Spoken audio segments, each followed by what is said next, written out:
Gaya hidup YOLO dan YONO adalah dua akronim yang kini populer di tahun 2025.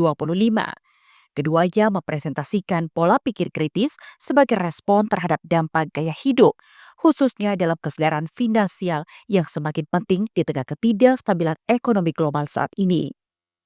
Jika dilihat pada kondisi sekarang, orang-orang lebih cenderung memilih gaya hidup YONO dan meninggalkan gaya hidup YOLO yang sebelumnya banyak diterapkan. Pasalnya, gaya hidup Yono mengajarkan seseorang untuk lebih bijak dan berorientasi pada masa depan. Sementara gaya hidup YOLO cenderung konsumtif dan mengejar kesenangan sesaat atau hanya mementingkan diri sendiri. Menurut dosen psikologi Unhas, Syurawasti Muhyiddin menilai jika seseorang yang menerapkan gaya hidup Yono ataupun YOLO biasanya karena pengaruh personal value atau dorongan diri sendiri maupun lingkungan sosial. Syurawasti Muhyiddin mengatakan jika gaya hidup Yono sebenarnya memberikan dampak yang baik bagi yang menerapkannya. Misalnya adalah menghemat pengeluaran, membangun kesejahteraan mental, hingga kebiasaan menabung dan investasi.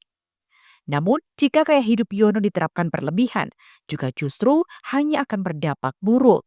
Seperti takut keluar pada zona nyaman karena ketidakberanian dalam mengambil resiko.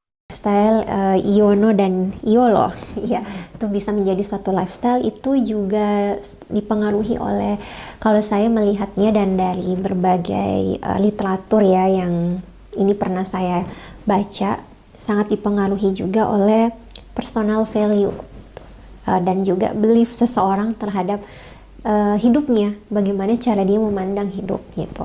Itu yang pertama. Tapi yang kedua juga bisa dipengaruhi oleh bagaimana norma sosial yang ada di sekitarnya. Kalau misalnya dia bersama-sama dengan orang yang mendukung paradigma cara pandang ini, dia akan lebih mudah ke sana itu. Istilahnya subjective norms gitu.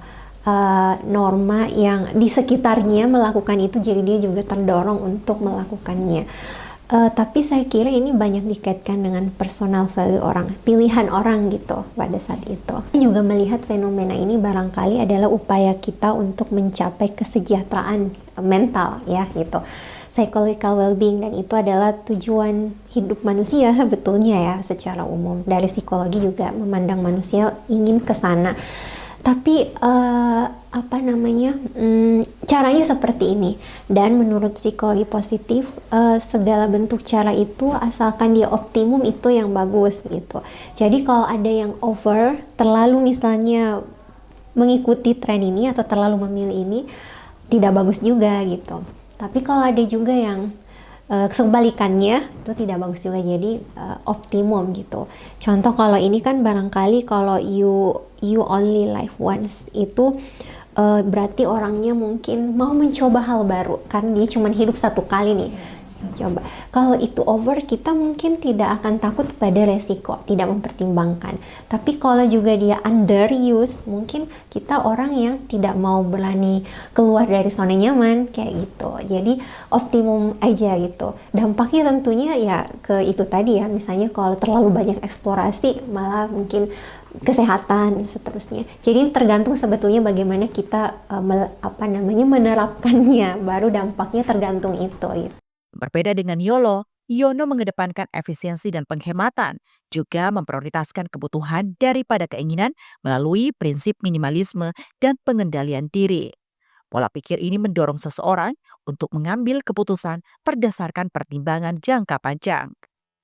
Syurawasti menambahkan, dengan banyaknya istilah penerapan gaya hidup termasuk YOLO dan YONO tetap memiliki dampak positif maupun negatif, sehingga setiap individu tidak berlebihan dalam menerapkan gaya hidup yang dipilihnya.